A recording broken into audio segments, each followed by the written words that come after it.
All right, Algebra 2, 7.3 gets us into this big scary world of something totally new that you guys have never heard of before called logarithms, or what we call logarithmic functions. So the purpose of this section is really just to get you guys familiar with what this crazy sounding word means, and hopefully to get you realize that it really isn't all that bad. It's just a different way of writing something that you already know.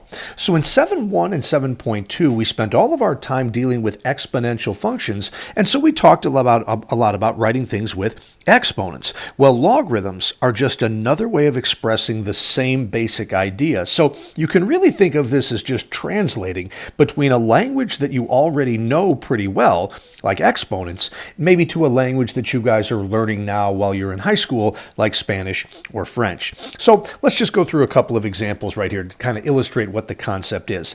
We start off here, and you'll notice I kind of made a T-chart, exponents on the left, logarithms on the right. So the first example, the one that I have right here, is just saying, hey, let's deal with 2 to the 4th power. Now, hopefully, we spent a lot of time talking about exponents, really not just in chapter 7, but earlier on in some earlier chapters as well. You guys can look at this pretty quickly and tell me, okay, 2 to the 4th is equal to 2 times 2 times 2 times 2.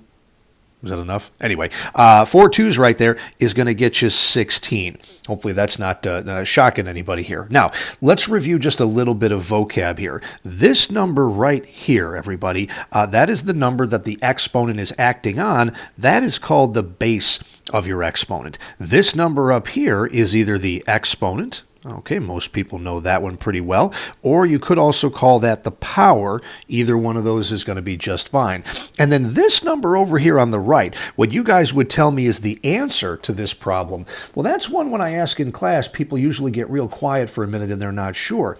But I want to remind you guys that an exponent is just a repeated multiplication problem. 2 to the 4th power is, and this time I'll count, 2 times 2 times 2 times 2.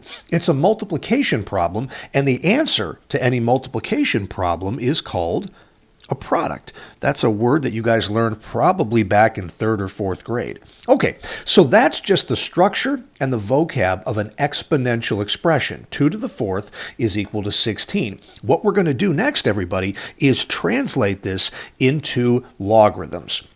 And what a logarithm looks like is the word, or I should say the abbreviation, log, followed by a small little number right after that, right there. And here's what this is going to look like. I'll go ahead and work this one out for you. This problem here is going to be the log base 2. Then a big number, which is going to be 16, is equal to, and in this case, the only number we haven't used yet is 4. So what that is, everybody, is a translation of the exponential statement that we had right over here on the left. 2 to the 4th is equal to 16, and that means that over here on the right, log base 2 of 16 is equal to 4. That's how we read that. Now, little bit of vocab right here, and you're going to start to see something here that's kind of cool. This little subscripted number here after the logarithm is called the base of the logarithm. And isn't that convenient? Because over here, 2 was the base of the exponent, and over here on the right, 2 is the base of the logarithm. Now this next big number that comes right after the 2, that is the 16 right here. That is still going to be called the product of your logarithm here. But now the interesting part is this, guys. In a logarithmic expression, like log base 2 of 16, the answer to that, the part that we're coming up with, is called either the exponent or the power right there. So when you're answering a logarithmic question, here's really the way we translate this, guys. Let's pretend for just a second that we didn't know what this answer was, and we were being asked to come up with the value of log base 2 of 16. The question we're being asked here is, this number, 2, raised to what power is going to equal this product here, which is 16? And the answer there is 4.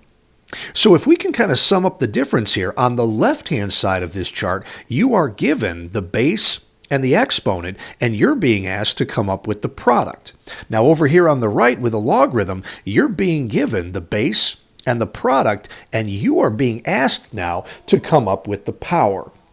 So a logarithm uses all of the same information as an exponential expression there on the left-hand side.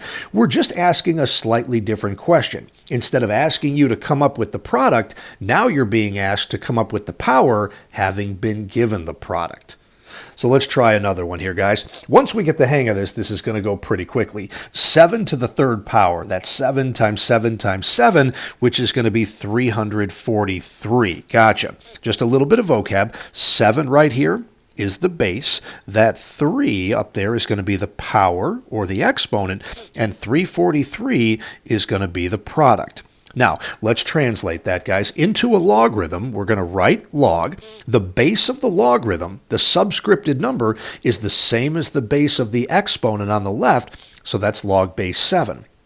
But now we follow that up with our product here, which is going to be 343. So if this was the question that was given to us, what is the log base 7 of 343? They're asking us this number, 7, raised to what power is going to get you this product of 343?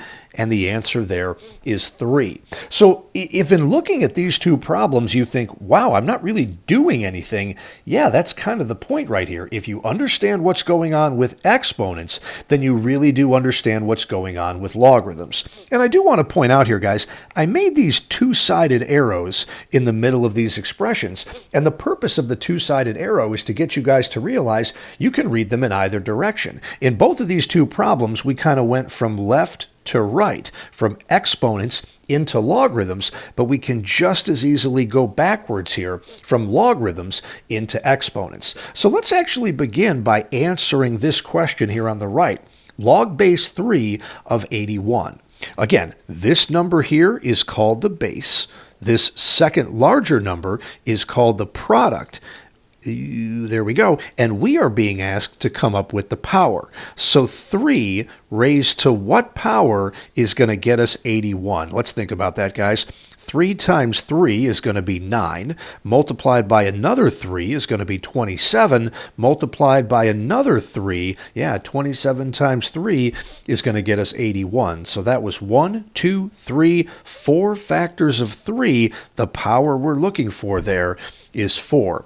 So the first thing we did is completed that logarithmic expression. The log base 3 of 81 is 4. So now let's just convert that. What we need right here is some number, that's going to be our base, raised to some power that equals some other number here. Well, the base of the logarithm, 3, is the same as the base of your exponent.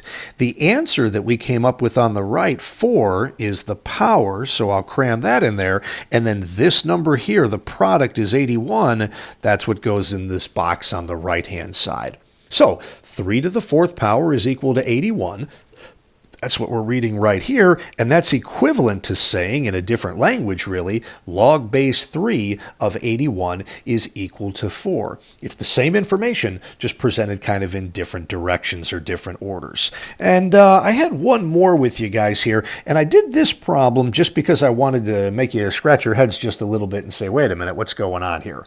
The log base 5 of 38. Now, once more, 5 is our base, 38 is our product, and the number that we're trying to come up with here is going to be our power. And what I'm hoping you guys realize is this can get ugly pretty quickly here. Why? Well, we all know that 5 to the 1st is 5, not 38. So the answer is not 1.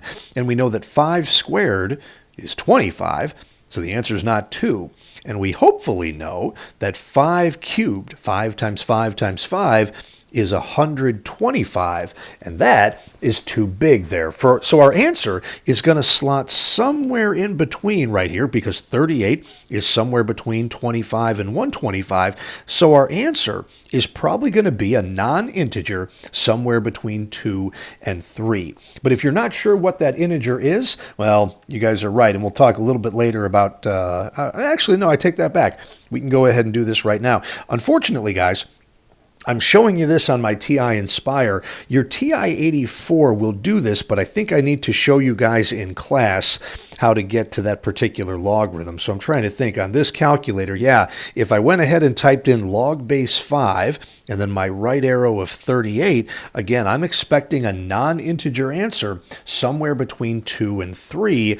This calculator's being a little difficult. There we go. 2.26 would be our answer, then rounded to the nearest hundredth. So once in a while, you're going to have to use your calculator to approximate these. Hopefully the directions on your homework and your tests will tell you that. And if we were to translate that now from a logarithm into an exponent, it would be what base? This 5 right here, raised to this power, 2.26, should give us this product right here of 38. So that's just a fourth little example right there to kind of show you what it looks like to translate back and forth between exponents and logarithms. If you understand one, you really kind of understand the other as well. We just have to get used to translating things. Okay, let's get a little bit deeper into logarithms here and talk about where they show up more often, although for reasons we really won't get to until later on in this chapter. So the second thing we're going to talk about are called special logarithms, and there are two of them. The first one right here is called the common logarithm. So if you ever see this notation right here, log of a. Now what is different there compared to everything we just did on the first slide is that there is no base right there. And this will happen once in a while, guys. You'll see a logarithm with no base. So what does that mean? That's what this is meant to tell you right here. Log of a without a base means that the base of 10 is assumed or understood to be there. So a log all by itself means log base 10. So let's look at example A here, guys. What is the log of 1,000? So remember, without a base, we understand that that means log base 10. And now, just like we were doing on the last problem, the question is 10 raised to what power is equal to 1,000? Well, hopefully you guys learn this trick at some point along the way. All you've got to do to get 10 into something like that is count your zeros. 1, 2, 3 zeros. And our answer here is going to be 3, because 10 to the third power is going to get us 1,000. Okay, if we get that, hopefully B won't be too bad. Log, and again, there's no base there, so we understand that means the common log, which is log base 10 of 100 million. Same trick, guys. Count your zeros. 1, 2, 3, 4, 5, 6, 7, 8 zeros here. So the log of 100 million is 8. C is a little bit interesting. Here we're taking the log of 1 over 100. So a little trick with this one. If that 1 wasn't there and it was just the log of 100, our answer there would have been 2, because I see 2 zeros there, and 10 to the second power is equal to 100. But if we remember what we've learned, and it's not as much as maybe it should have been, about negative exponents, that's when you get your answer down in the denominator of a fraction. So because this is 1 over 100, I would count the zeros in the denominator, which is 2, and this is going to end up being negative 2. Everybody, what we're saying here, let me write this out in red, is that 10 raised to this power, 10 to the negative second power, is equal to this product of 1 over 100. Because if you recall, what that really means is 1 over 10 squared, and that's where you get that 1 over 100 there. So, because it was 1 over 100, we're going to have negative 2 for our answer in this one. Kind of a tricky little problem there, and I got 2 more for you right here. This gets just a little bit interesting when you're talking about decimals. The log of 0.00001. Now, what a lot of people want to do in a problem like this is just count up their zeros here. And remember, this 0 didn't even really need to be there, so I don't think we should count that one. But people tend to say, okay, the answer here is going to be 1, 2, 3, 4 zeros. So a lot of people want to tell me that the answer is negative 4. Let's think real quick about whether or not that actually works out or not. Let me slide that guy out of the way.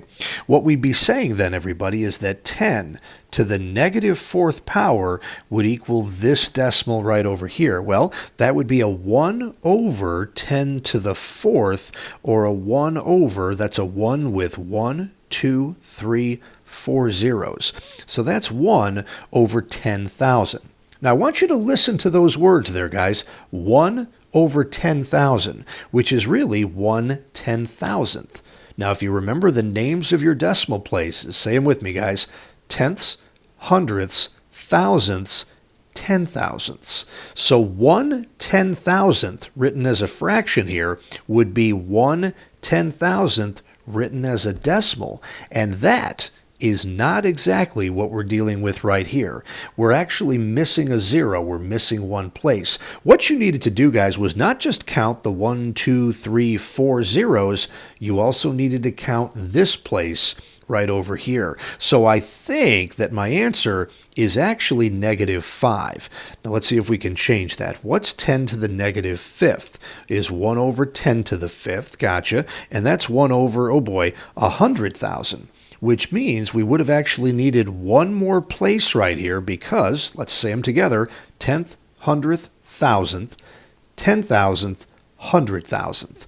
This is 1/100,000th as a fraction. This is 1/100,000th as a decimal. So when we're doing logarithms here, we have to count all of these zeros, but we also have to count this extra space at the end. That's a little bit tricky right there. Okay. So same basic concept here, guys. What's happening in example E? Again, we've got a log, and with no base, we understand that that means log base 10 of, let's count all of our zeros after the decimal. 1, 2, 3, 4, 5, 6, but we also need to count the place of the 1 as well, 7. That answer is going to be -7. All right. So that's just kind of a quick introduction to what the common logarithm looks like, everybody. Common logarithm is log base 10. The second special one we have to know is something new as well. And the second one here is called the natural logarithm. So the notation for that is this, everybody, ln. And I always make that L cursive, otherwise it looks like a 1, and that gets just a little bit confusing. Now, real quick, if you're wondering why we abbreviated ln instead of NL, you got to remember that most of the math that we learn here today, guys, was developed in Europe by people who were speaking, at first, Latin.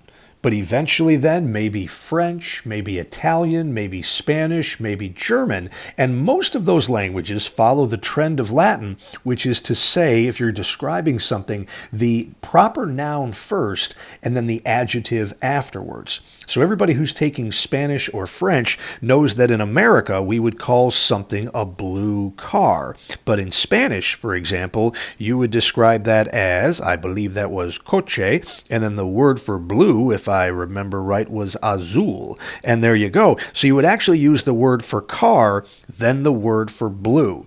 That's the way Spanish works. And if, like me, you learned to speak English first and then you learned a little bit of Spanish, you probably thought, wow, Spanish is weird. But as you learn more about the world, you realize that almost every major Romantic language, ones that followed from Latin, do this trend here as well. If anybody in the class was speaking French, they'd probably tell us the same thing.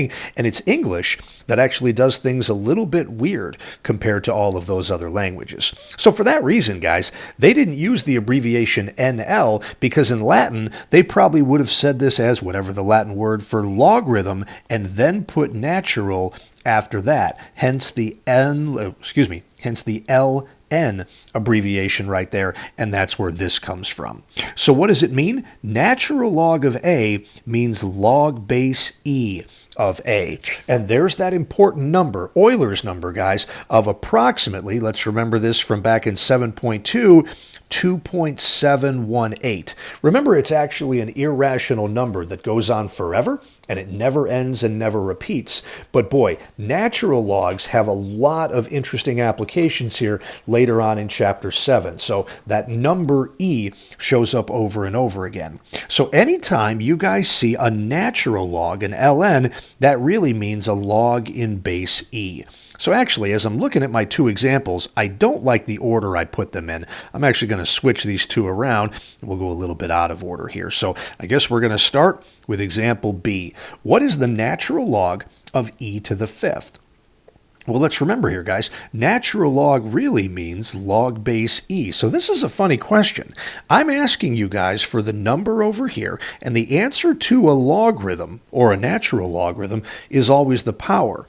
This number here is your base. So I'm asking you guys, e raised to what power equals this product? Let me write that out. E raised to what power is equal to e to the fifth? What goes in that box to make a true statement?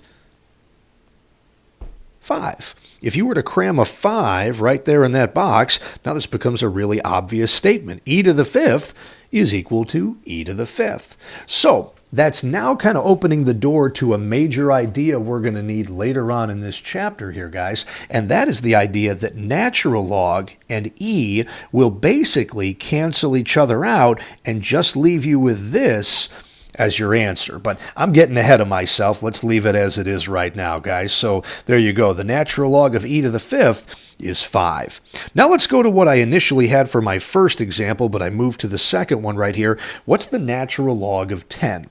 Now once more, natural log means log base e. So the question now is e raised to what power is equal to 10? And if you remember, guys, e is a really ugly decimal number. In fact, so ugly, it's what we call an irrational number, just like pi or the square root of 2. The decimal goes on forever, and it never ends, and it never repeats. So if you're sitting here thinking, wow, how do I take a weird, ugly, irrational, never-ending decimal number and take it to a power and get it to equal a nice, clean number like 10, that doesn't seem like it's going to be possible.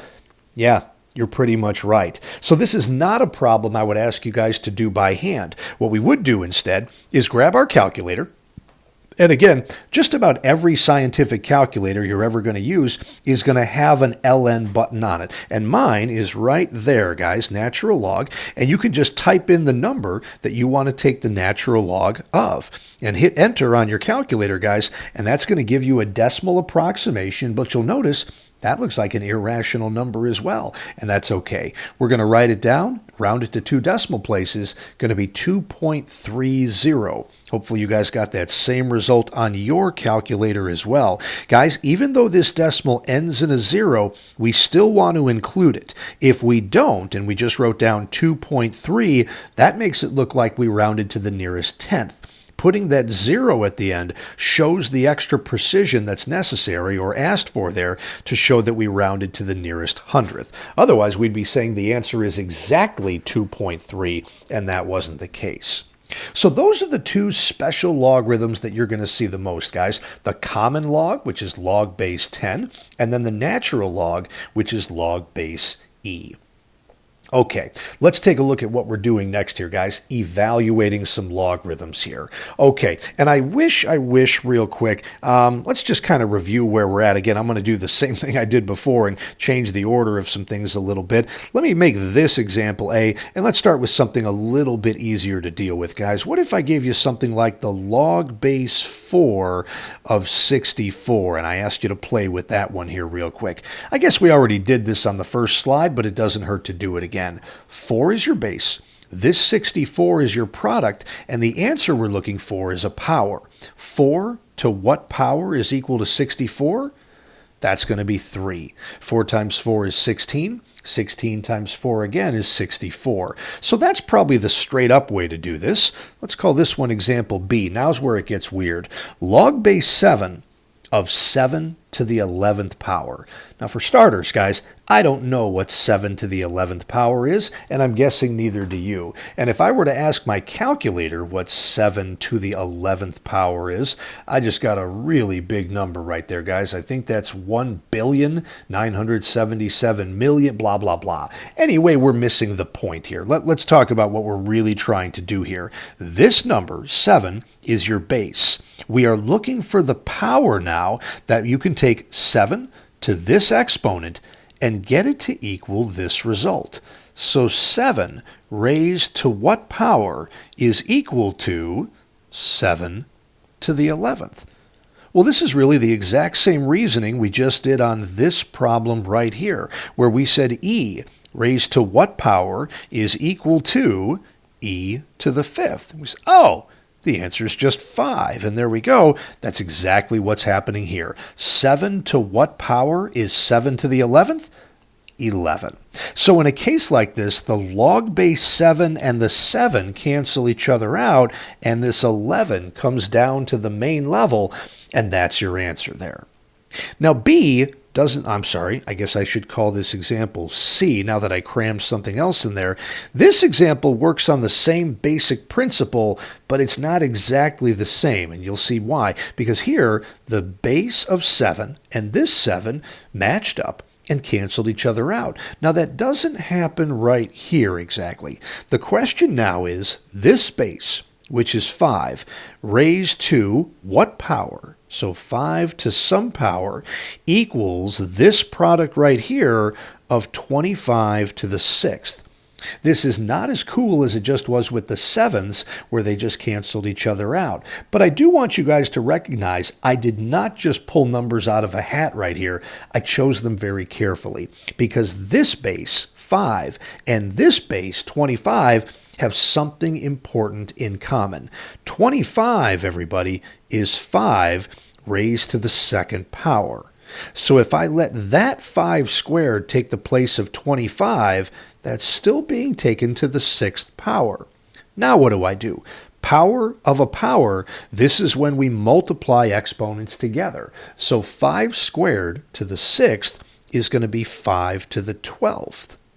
And now if I pay attention to this and this, and ignore everything else in the way right here, look at what we're saying, guys. 5 to what power equals 5 to the 12th? The answer there is 12. Now, we would not have been able to do that problem by hand if I had picked 24 or 26 or 27. It only worked because 25 is a power of 5. So that's kind of an interesting little quirk that happens in some of these problems here. Okay, wait a minute. I'm all off with my alphabet. That was A, B, and C, so I guess I'm going to call this next example. We'll do this one as D instead. Okay, different way of writing this one now, guys. 7 is being raised to a power of log base 7 of 2. Now, real quick, don't change this in your notes, guys. If this was log base 7 of 49, it would be a lot easier problem because log base 7 of 49 means 7 to what power equals 49? Well, that's 2. So this would just become 7, and that whole logarithm up there becomes 2. And the answer would be 49. Now, you might kind of notice something right there. Does that mean that the 7 and the log base 7 cancel, and this is just your answer? Well, let's see if we can go about verifying that hunch, that little experiment, in maybe a different way. This is a hard problem because the log base 7 of 2 is weird. It's irrational. It's asking us 7, in fact, let's write this down, 7 raised to what power is equal to 2? That's a little bit weird, guys. So what I'm going to do here is say, I'm just going to make up a variable. I'm going to say 7 to the k power is equal to 2. So writing that another way, the log base 7 of 2 is going to equal k. So that means I can rewrite this original expression now as 7, and instead of log base 7 of 2, I can replace that with this variable here, which is k. I've defined k to be the log base 7 of 2. And now that I've rewritten 7 to the log base 7 of 2, as long as I've rewritten it now as 7 to the k, well, look at what we wrote right here, guys. 7 to the k power is 2. So that just turns into that, and that's my answer. So just like maybe we theorized when we saw the 49 there, the 7 and the log base 7 cancel each other out, and this 2 then is all that's left, and that becomes our answer. So these are some weird little tricks you can do with logarithms and exponents, where very often they end up counteracting each other and canceling each other out. So that was example D. Let's make this one example E and see what's going on here. 2 to the log base 2 of 16. Yeah, this is the example I should have given you first here, guys. Why? Because that exponent can be evaluated rationally. Log base 2 of 16 means 2 raised to what power equals 16? Answer to that is 4. So I can rewrite this now as 2, and the log base 2 of 16 in the exponent just becomes a 4. And sure enough, what's 2 to the 4th? 16. So there's my answer, but again I see that the 2 and the log base 2 in the power really just canceled each other out, leaving me with 16 here. All right, guys, so that's a decent explanation right here of what logarithms actually are. The other thing we're going to try to do here before we get out of 7.3, you guessed it, we're going to try to talk about how to graph logarithmic functions. So this is something that's pretty new here, everybody, and we'll talk about how this works right now. So we're going to start off with our first parent graph here of y equals log base 2 of x.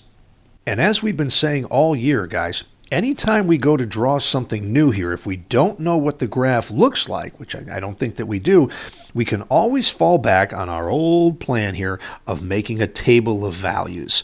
Not sure how many we're going to need here. The answer probably is, hey, just enough to get the sense for the shape of what's going on right here.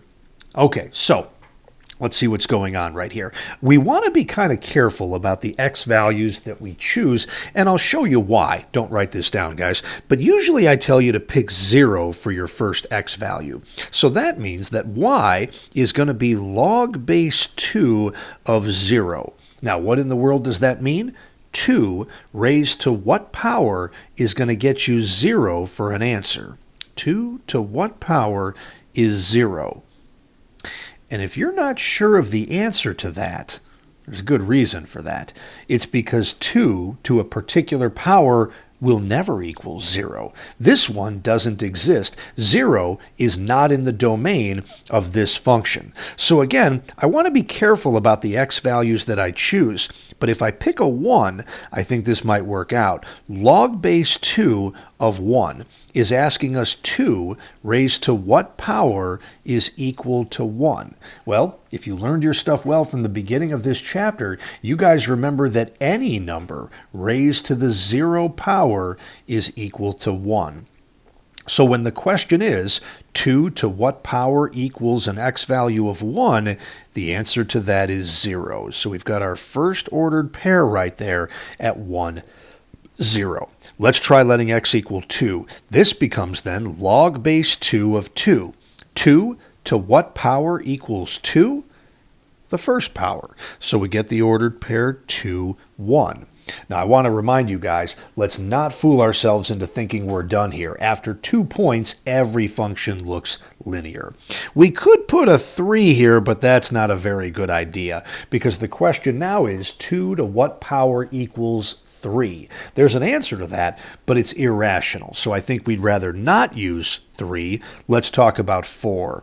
2 raised to what power is equal to 4? The second power. So that gives us the ordered pair 4, 2. Probably the last number I would choose right here in this column would be 8, because now I'm saying 2 to what power equals 8, and that's going to be 3. So 8, 3 is going to get us this point right over here. Now at this point, guys, I think I would understand if you guys told me that this kind of looked like a square root graph. It looks like half of a sideways parabola. But the interesting thing here is, guys, we're not done with this thing just yet. There are other x values. Let me make a second part of this table right here, okay? There are other x values that still exist here, or still are in the domain of this function, and give us a better sense for what this thing looks like. Now, we put in 1 and got a real result. 0 did not give us a real result, but there are other numbers in between 0 and 1, like for example, 1/2.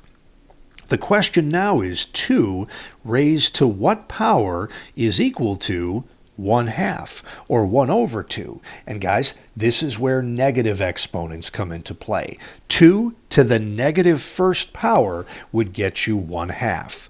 Okay, the next one I'm going to put in, I wonder if you guys can see the trend here already, is going to be 1/4. So now the question is, 2 to what power is 1/4? Well, since the 4 is 2 squared, this is -2. And the last one, 1/8 I'm going to put in. 2 to what power would be 1/8? That would be -3. Now I'm going to do the best I can to plot these 3 points, but with those x values getting so small, this gets difficult to do accurately. 1/2 to the right and down 1 is right about there. 1/4 to the right and down 2 is maybe right about there. And 1/8 to the right and down 3 is even closer to that x-axis. So I wonder if you guys can start to see the trend now. This graph is going to come down like this, and it's going to get closer and closer and closer to the y-axis, but never actually touch it and never actually cross it. Okay, guys, this is the graph of y equals log base 2 of x. This is your parent graph of a logarithmic function. So let's put that in our notes, and in big letters, let's label this. This is the parent graph that we need to know for y equals log base 2 of x. But we better talk about a few more important things, guys, before we move on away from this problem. Let me kind of zoom back in, and let's knock out a few of the same things that we have been talking about before. All right, so the first thing I want to talk about, let's do this in green here, guys, the domain of this function. And this starts to get interesting now. What x values can you put into this function and get a real result out? Well, how far right does this graph go? Infinitely, all the way off to the right. But how far left does it go? It stops when it gets to the y-axis. In fact, it never actually touches the y-axis and never goes left of it. So our domain is going to be all x values greater than 0. How about the range? What's the set of all y values in which this function exists? Well, how low does this graph go? Infinitely, because of that arrow there. How high does this graph go? This is a little bit harder to see, but this graph will eventually keep getting all the way up towards infinity. I kind of drew this graph almost horizontal at the end, but it actually keeps getting higher and higher, increasing at a decreasing rate. So since this graph goes up towards positive infinity and down towards negative infinity, our domain here, our range is all real numbers. Okay, here's another fun thing.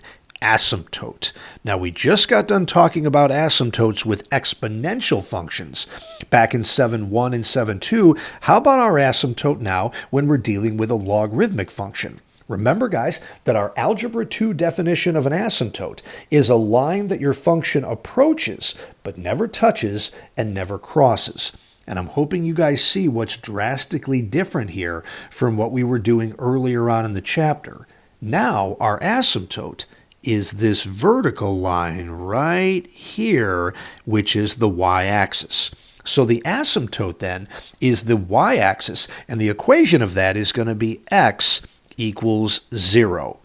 So everything we had done earlier in this chapter, you guys, had a horizontal asymptote whose equation was y equals some constant.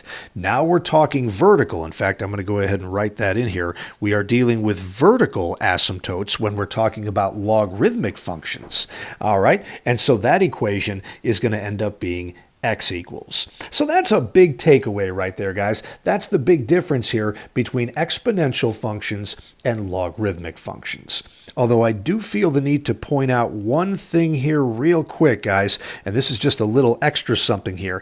If the shape of this graph looks kind of familiar to you guys, it should. Now here's why. I'm going to show you real quick.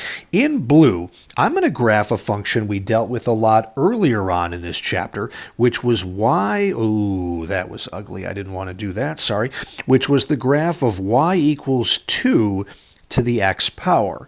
That's an exponential function. When x was 0, y was 1. When x was 1, y was 2. We had the ordered pair 2, 4. 3, 8 was up here somewhere. -1 would get us 1/2. -2 would get us 1/4. This graph kind of looked like this, guys, and it increased at an increasing rate like so. Now, if you look at that blue graph and that purple graph side by side, I'm hoping you guys notice something that we haven't talked about since the last chapter. It kind of looks like there's a line of symmetry going right down here between those two curves, and it kind of looks like the blue curve and the purple curve are symmetric with respect to that black dotted line of y equals x. And if we remember something from the end of chapter 6, this is what inverse functions usually look like. So are these two graphs inverses of one another? Let's find out real quick, guys. Okay, what can we do right here? To find an inverse, it's been a little while, you switch x and y. So I'm now going to make this x is equal to 2 to the y power, and then we solve that for y. So to solve this equation for y, all I'm going to do is translate it from an exponential equation into a logarithmic equation. Log base, well, the base of this exponent is 2. Then comes the product, which is x, is equal to the power, which is y. There you go, guys. That equation is solved for y. Usually we put the y at the beginning. So log base 2 of x is the inverse of y equals 2 to the x. And this graph that we're looking at kind of supports that idea, because the graph of y equals 2 to the x, which is this blue curve here looking like that, let me undo that, and then the graph of y equals log base 2 of x, which is the purple graph we came up with, are reflections over that line y equals x. And that's kind of the big takeaway here, guys. A logarithm is the inverse of an exponential function. You're just switching the x and the y around and doing something different. Okay, I wanted to do one more example with you guys just to give you this, and then I think we're done. This was homework from an old book. Don't worry about that. Let's knock out this one more problem here, guys, and see what we got. Y is equal to, oh boy, log base 1/2 of x, and then a minus 1. Okay, so there's a few things going on right here that are a little bit weird. That minus 1 at the end is going to take our parent graph and move it down 1. The other thing, though, that's really important to deal with is the fact that the base of this logarithm, is now a fraction. Okay, so this is going to get interesting, guys. I think it's probably a good idea to go to a table right here and come up with at least 3 or 4 points to see if we can't figure out what the general shape of this thing is going to look like. So let's make a little table right here of x values and y values and see how we can do with this. Now again, 0 is a bad idea, because 1/2 raised to what power is 0? Nope, doesn't exist. How about 1? 1/2 to what power is equal to 1? Well, that's going to be 0, but then 0 minus 1 is going to get us negative 1. So I'm going to start my graph right there at the point 1, negative 1. Okay, what if I were to let x equal 2? This gets a little bit tougher now. 1/2 raised to what power is equal to 2? Well, since 2 is the reciprocal of 1/2, that power then would be negative 1. And negative 1 minus 1 is going to get us negative 2. 2, negative 2 puts us at that spot. Now, I can tell already this is a decreasing function, one that goes down from left to right. Now, again, I want to be careful about all this. I think I'm going to put a 4 in here next. 1/2 to what power is 4? Well, 1/2 squared, let me write that down over here, 1/2 squared would be 1/4. Since 4 is the reciprocal of that, this would be 1/2 to the negative second power would be positive 4. So this would become negative 2 minus 1, and we'd get negative 3. 4 negative 3 puts us right there. And now I think I can kind of tell what's going on. Let me check one more here. Let me put an 8 in there. Now, 1/2 to the third power would be 1/8, so this now becomes negative 3. Minus 1, we're going to get the point 8, and negative 4, which is right about there. Okay, this is where we're at here, guys. I suppose if we wanted to go a little further, what if I put a 1/2 in there for x? 1/2 raised to what power is 1/2?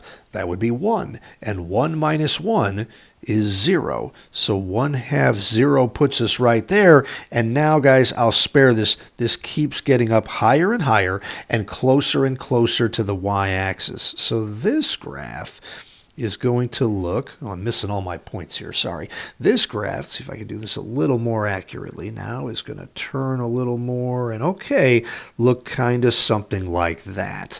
Okay, so that's the graph of y equals log of 1/2, log base 1/2 of x, and a minus 1.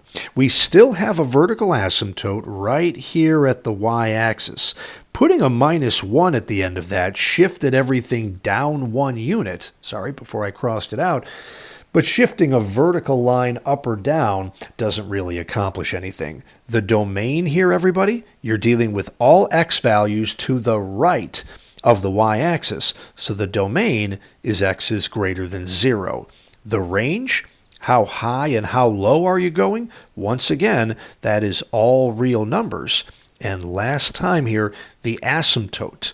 I guess I'll write the whole thing out right there. Asymptote, we're dealing with a vertical line here whose equation is going to be x equals a constant, and whatever that x-intercept there is, 0, that's the equation of our line. So that's just a couple of quick bits of information about this graph here. All right, guys, that's everything we've got for notes for section 7.3. Logarithms are a tricky thing. We got to get used to them, but you got to dive in and make yourself practice using that new vocabulary and that new line of thinking. Good luck, everybody.